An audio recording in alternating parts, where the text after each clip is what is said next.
Chet and Lou. It's me again, Nikesha. Today is September 20th, 2022. It is a Tuesday and it is 4:07 p.m. Feeling kind of accomplished today. I went and handled a couple of things that I had to handle, and I'm feeling really, awesome about it. And I just wanted to get on here because, I'm just thinking about in the course of me being in my addiction and the people that I was purchasing my drugs from at that point in time. And one of the key players that I was purchasing my coke from, well, my crack, was my cousin Mikey, and that's my aunt Londy's son, and also Corrupt and Tyshawn. And yeah, and they was at Charlie Moe's house on Ridge Avenue. That was where the main place was at. And at the time, Charlie Moe was messing with Lakita, Miss Candy's daughter. And this all took place in Asbury Park, New Jersey, of course. But I'm just sitting here thinking about who people were tied to. And I know that Corrupt, Mike, Kevin, Polk, was dealing with a girl named Sincere. Now, I don't know whether that's her real name or her, whatever type, whatever. But she had a baby by Kevin. And Kevin is Zaira's little brother. Zaira is my friend Star's daughter. So I'm sitting here thinking about all of this stuff with my family and how they just been doing the extra most, and how everybody want to say that I'm a drug dealer and I'm still out there and I'm doing this and I'm doing that and all of this other crazy stuff. But I know that my cousin Michael, and y'all know that from previous videos what my father's, last name is. And this whole thing is just baffling the shit out of me, because the more and more I sit here and I think about it, and the more I listen to readings and stuff like that, and different things get sparked in my mind, and just putting pieces together of this whole freaking crazy ass puzzle that's been a mystery. It hasn't been a mystery. It just been hitting from myself, because I wasn't focusing on it. But now that I'm in my own space and back in my own element, a lot of things come back to me when I be recollecting, and when I meditate, shit be real in the field. Especially when one day before I moved into this apartment, at my old apartment, I was just laying on my couch, and my daughters was downstairs at my mom's house at that time because they wanted to go down there and play and whatever the heck on her phone and shit. And my pop came to me, Joel Porter. He was married to my father's mother, Annette Porter.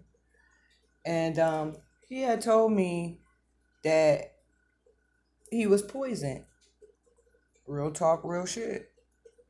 And I'm sitting there baffled, because before I had moved over here to the West Coast, in the place in Salem, I had a dream, and I was trying to figure out, and the thing that bugged me out was Ronaldo was in my dream, and we were at a place on Lake Avenue together, and he was like, "I'll be right back. I'm getting ready to go get me some bud." So I got up and walked. I went behind him. Where the hell is he going? Who the hell he know to go get some bud from? So when he gets to the place, he went into this guy Andy's house, and Andy is a guy that I used to get high with that live on Lake Avenue. And I'm sitting there well, who the hell house is he going to? So when I got upstairs in this apartment, my aunt Londi was at the freaking stove cooking, and I remember stopping and speaking out like, "Yo, you always in the kitchen cooking something." She was like, "Yeah, that's what I do." Blah blah blah, yada yada yada. But what struck out to me was when I turned to my left, my father and Ronaldo and my grandfather was sitting at the table. But like where my aunt was at the table at the stove, it was like this bedroom door that was like halfway open, and it was like real bright, but I could see like somebody in there, but I didn't know who was in the room. So I was like, what the hell? And as I'm dreaming, I'm like, who the fuck is in this room? So as my attention got taken off the door, that's when I looked over to my left, and that's where they had like the kitchen table and stuff. And my father was sitting. My father was here, Ronaldo was here, and then across from them, my papa was sitting or whatever.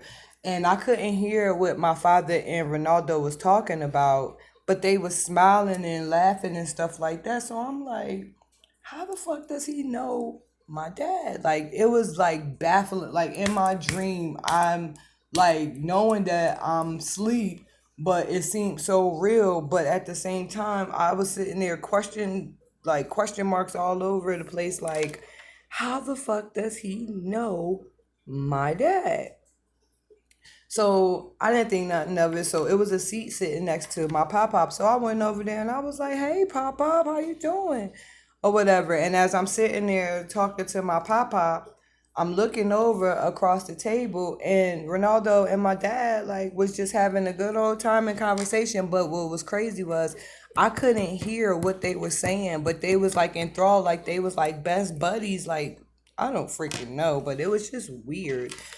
And so I took my attention away from them, and I had turned to my pop up, and I started like I was about to start talking to him, and he was like, "I don't like it here." He was like, "I don't like it. I don't like these people. I don't want to be here." And I was like, "What happened, Papa? What's wrong? Like, what's going on?" Like, because he had like this anguished look on his face, and I was sitting there trying to like get out of him what was going on for him to feel the way that he was feeling. And it struck me as odd because we're in a whole apartment that at that time someone else was staying in. No, it was the apartment that was next to Andy's, because Andy was on this side, it was another apartment on this side, and then it was an apartment like right in the front. And the apartment that we had went into, it was the stairs that go up the steps.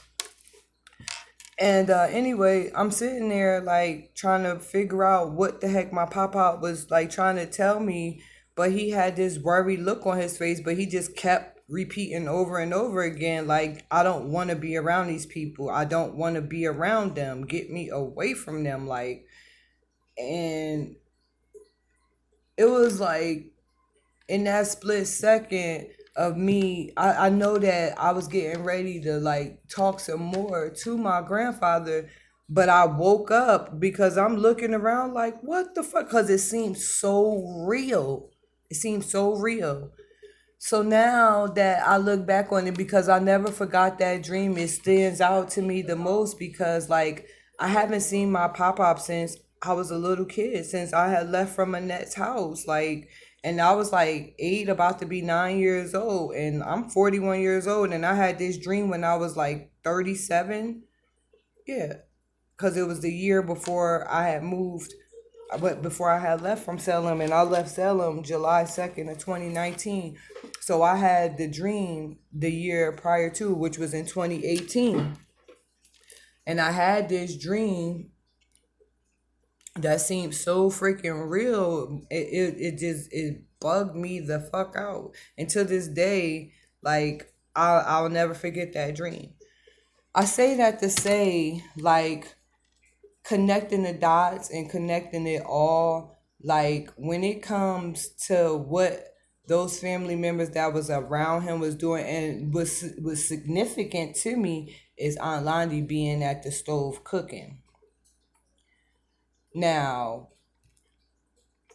that was then when I was staying in Salem. I had this dream, and then in October of 2021, my pop up came to me, like his voice came to me. I was laying there like, what the fuck is going on? And it was just me in my apartment, and it was quiet and everything. And I heard my pop-pop's voice. Like I said, I have not seen him, heard from him, or anything since like the Dyfus lady came to take me back to my grandmother Joyce's house. I'm sitting there baffled because he was like, they poisoned me.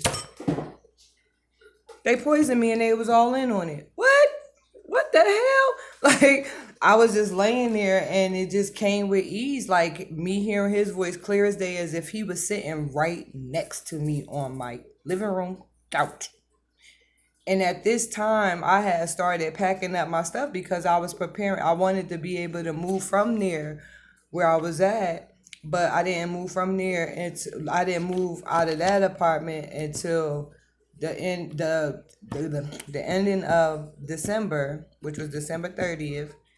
And then I had asked my mom, could I go stay with her until I was able to move into this apartment. But they was giving me like the runaround. There was a whole bunch of shit that was like being backed up, and people purposely like not filling out the paperwork properly and stuff like that, which I had put in a report about that shit too, because it was like at that point I was aggravated, like, why the fuck is y'all playing with me? And people had just wanted me to like give up and not continue to pursue me being on my own. I worked so hard to be able to get where I had to get by myself, and I wasn't going to be letting nobody, you know what I mean, try to take that away from me. Where I fucked up was like, I'm an open, free like person, and I talk about what's going on with me. So the person that was closest to me that I was talking about the shit that was going on was my mother and my son.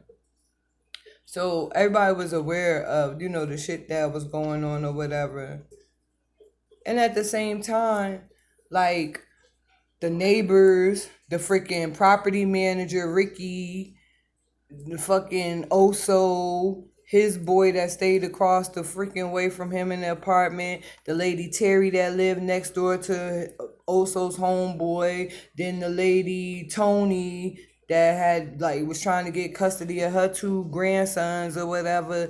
Like it was just mad shit. And then oh yeah, and then the chick that lived in the first apartment with her mother and father, her mother, one parent was a blood and the other one was a crip. It was her, and then it was her freaking brother. They was older and grown or whatever, but the girl, she had suffered a head injury or something like that. She said she was on a bike and something happened to where she lost her memory and was in a coma or whatever. It was them. All of them was in cahoots working together over there at the apartment complex that I was living at or whatever. And for some reason, I thought that this girl, some type of way, was related to Ronaldo. I don't know why I thought that shit, but that's what stood out prevalent in my mind. Like at the time when I had first met her, I think her name was Leah or Leah, something like that. And you know, all of these strange happenings going on. And then I had a conversation with Alicia, which she's not my biological sister, but you know, she was introduced into my life when she was 4 years old as my sister, whatever, don't look shit like me, none of that stuff. And that was KK's daughter, which was the chick that at the time when I was in foster care with my dad's mom on Monroe, that's who he was dealing with. So anywho, I'm just sitting here thinking about everything and how everything is like intricately woven together to just like everybody was behind it. Everybody. Even freaking Patricia, the chick, KK sister, like, you know, she took care of Alicia, you know, because KK was out there getting high, doing shit with my dad or whatever. And she had custody of Alicia or whatever. But I'm just thinking about how hard all of these people tried to cover up what they had done to me. Now, going back to my opening of this video, Sincere, Mikey, freaking Kevin, which is corrupt, and Tyshawn, which is Kevin's brother, foster brother, or whatever, they all was like thick as thieves. Kevin passed away. They said he had a brain aneurysm or something like that. And I just know that Sincere and Star was beefing at one point. But I don't know, just something about Sincere that just rubbed me all the way the wrong way. Like I just didn't fuck with her like that. You know, I I seen her a couple of times. She had came to Star's house to drop off little Kevin, and I don't know. It's just something about her that's just not right. And Star was telling me like stuff that Sincere was telling her as far as, what was going on in her household and shit like that. And I even remember one time riding with Star to this girl's house and she was on some other shit. And I'm like, Star, there's something wrong with this girl. Like, I don't know what the hell, but she ain't rap too tight. There's something wrong with her. But she was like a hustler and shit like that. She lived like the fast life. And I know that she didn't care too much for Star at all. At all. Because at one time they was having like an all out and out brawl. And I remember one time, I was walking up, going over to go see Star, and this was before Kevin had passed away, Corrupt had passed away, and he was getting in a cab, and Star was trying to fuck this nigga up. She was trying to fucking stab this man, and I'm grabbing her. He like, yo, get your girl, get your friend. And I'm like, Star, you cannot fucking stab him. I'm not about to sit here and cause when I was growing up, like they all came around the house on Monroe or whatever. So I grew up with Corrupt like as a cousin or whatever. But I stopped when I was young. I felt uncomfortable because my cousin Mikey was telling like his friends and everybody and Corrupt that I was the maid of the house, and that's exactly how Annette was carrying me at like 7, 8 years old. Like I was the fucking whole house maid or whatever. And she didn't like me. She didn't care too much for me, and she didn't care too much for my mother. She didn't care too much. She didn't care too much for my family, period. So I was trying to figure out like, why would you even take me in if you know you didn't like my family? And she used to say little stuff to me like, I was a hussy, and she used to just say it freely. And I never knew what that shit was until I got grown. And like for you to say that a 7, 8 year old child is a hussy and not even knowing what the fuck it is, and like telling me that I couldn't go on my visitation when the diapers worker or my grandmother and them came to pick me up because she didn't want me to go around like my grandmother and my mom in them, because my mom would take me and like have me selling my body and doing all of this stuff. Like I had no fucking clue what this lady was talking about at the time, because I was a little kid and all I wanted to do was be tomboy, be outside in the fucking yard playing football and shit with my cousins, catching garden snakes. And you know, we used to fucking go to the Coca-Cola place and take cases of fucking Coca-Cola, and then we would go and freaking take freaking candy and shit from the store, and then have like a little freaking feast and shit like that. Like, we was little kids doing little kid shit. But at the same time, like I said, it was a lot of sexual activity that went on between myself and my cousins and shit like that when I was younger in that household. And it was just wild. It was wild as shit. But I know that both sides of my family is into a whole bunch of crazy ass, chaotic, corrupt shit.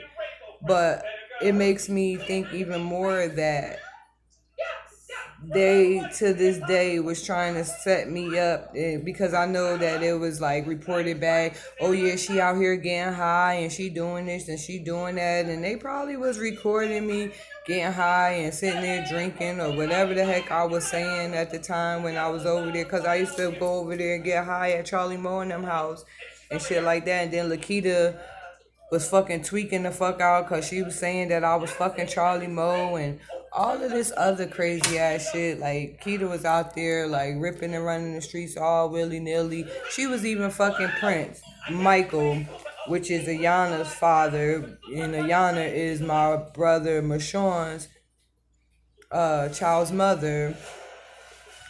It just was like a whole bunch of shit, but I'm just like really connecting all of this stuff together and like coming up to my conclusion that they're the ones that had hand in keeping tabs on me, and running back and telling family members like my movements, but I was doing and stuff like that. But then I had moved, like I said, fucking Mark, my children's father, took me out of Asbury and took me to Willenboro to Uncle Wallace's house. And then Aunt Jean had a fucking whole situation where she was not pleased with me being in her home, and how Mark had lied and said that Uncle Wallace had said that it was okay for me to be there. Now, I don't have that personal kind of close knit relationship with them to call them aunt or uncle, but that's who they were introduced to me as. Let's just get that clear.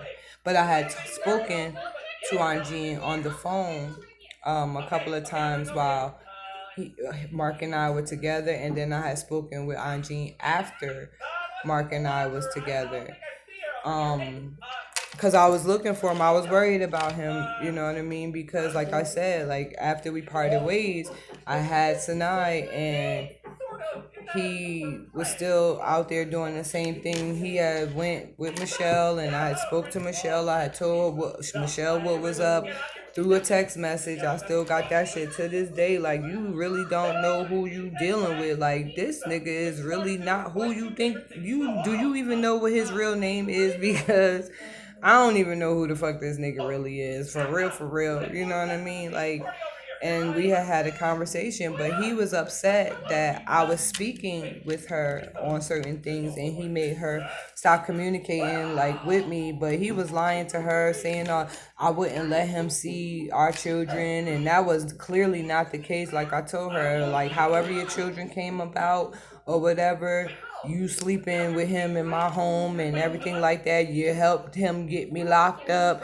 and then as I'm getting carted off in the police car, you're going in my home, you know what I mean, with him. And you wanted my life so bad, so like it was just like, yo, I'm trying to put you deep to what the hell's really going on with him, but if that's what you like it, I love it, you know what I mean. And I still to this day don't have no animosity towards the young lady, because it's like, people make their choices and decisions. I just chose to want to have myself clean and together so that I could take care of my children. It was no love lost, no hard feelings, and none of that shit. Like, it just like, yo, this nigga was kicking my ass. He tried to kill me outside of my home and inside of my home. He beat me up while I was pregnant with my daughter. Matter of fact, both of them. So, it was a lot of psychological and physical and mental abuse that I suffered, and spiritually as well. Because he had me feeling so fucking low. Like, at that time, I wanted to kill myself because he told me, like, he didn't even like freaking my color women, like the skin tone of women. He liked Caucasian women or dark skinned women. And I asked him, like, why are we even together if that's the case? Like, why are you even with me? Now I know that it was all due to money. You know what I mean? And it's money that my family had this man, be in my life to freaking take me out so that they could carry through what they planned. Because like I said in previous video, he had told me when we were staying in Camden that him and Larry, I forget what his last name is, but they call him L, was planning to take me and L's girlfriend out. So everything has always been about money and, trying to set people up and I was even lied on and told that I stole people's packs and stuff like that when it was clearly Mark's ass that was running around Camden just taking people's packages and shit like that. Like shit was sweet. You know what I mean? And then we going ducking off and shit. And then there was this one Spanish family that had found him. And the guy, I was with Mark in this abandoned house, and his boy had ratted him out. His boy Rob, black ass Rob. They all had like a whole bunch of like chicks and stuff like that that they would be over out there having them go sell their bodies for money, and the girls was like mad because I wouldn't do it, and they like, why you out here, why you got us out here selling pussy and you won't make her come out here, but every time I turn around she got her stem to her mouth and she's smoking. I'm not gonna keep selling ass so that she can get high and stuff like that. I'm like, yo, that's what y'all choose to do. Like, I'm not gonna sit here and go back and forth with y'all about what he got y'all out here doing. That don't have nothing to do with me. And they were mad at me about that. Um, it was this chick that had came home. I don't even remember what her name is at the time, but I call her Magilla Gorilla. And everybody was scared of this chick in Camden. Like, I'm like, I don't give a damn who you is. I don't care how much crack I smoke. I don't care how little I am, because she was a big chick. And she tried to intimidate me like, Sister Sookie, you got me all the way mixed up. I don't know who died and told you that this is what you about to do with me. You can do that shit to all these other broads. I'm not that broad. Then he had TB and his freaking girl, Toy Lynn. And I believe that Prince was sleeping with her too. Like, this chick was cockeyed. Like, just a evil spirited person, like, and she really was telling him like, oh, she ain't all that, she ugly and this and that and this and that. Like, I'm not no America's Next Top Model, but I'm not no ugly bride either. I have 4 freaking gorgeous children, you know what I mean? So obviously something was done right, but I think my children with him was just like, because he didn't want my daughter, my baby, and he was trying to make me kill her. He had fucking forced me to have an abortion prior to my last child, and I didn't want to. And he had Tradell take me, Charles's wife, when we was in Philadelphia, and I really didn't want to, but come to find out, the reason why he wanted me to have that abortion so bad is because he had Michelle pregnant, and Michelle had already had a baby. I don't know what the heck the whole situation is. I don't even care about what the heck they got going on. But at the time when I asked Michelle about the baby that she was carrying, when she told me that she was pregnant, she told me that it was about this guy named Cash that she was dealing with. Whether it's true or not, I really don't know. I really don't even care. My whole thing is like how everybody was connected, because Mark has a child with a person whose last name is Smalls, and the Smalls are connected to Alicia Watson, which is supposed to be my sister. That's her family. That's her mother's family. So, and by Adrian, the guy that I was dealing with prior to me moving to the West Coast, which is Star's cousin, because Star introduced me to Adrian. Um, and this was like in the earlier 2000s that I had met Adrian, and then he just stopped dealing with me. He started dealing with Star's friend Coco.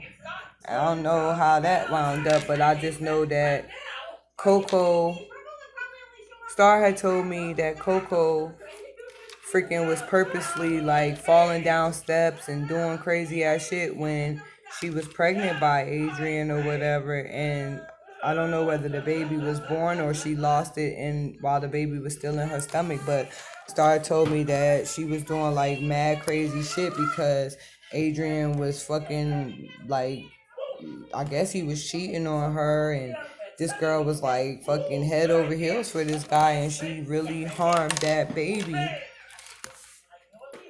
because he was doing him. He still was doing him or whatever. It hurt me because I had really started liking him, and we would hang out, like going to the hotels and,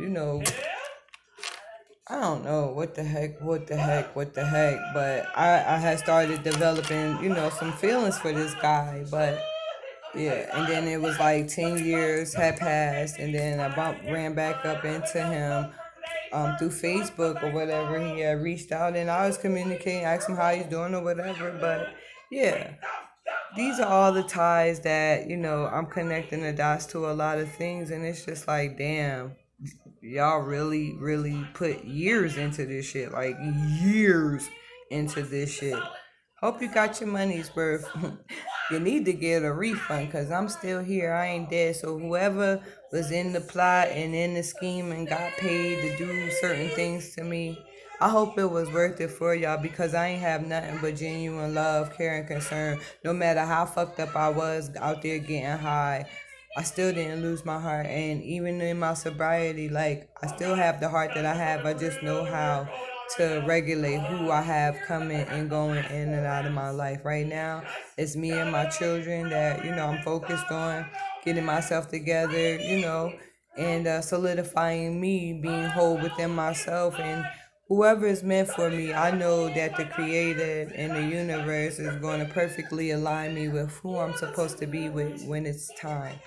So until then, I'm just gonna keep on chilling, keep on being the cool bony Maroney that I am, and yeah, just living my life to the fullest extent. And that's all I have to say about that.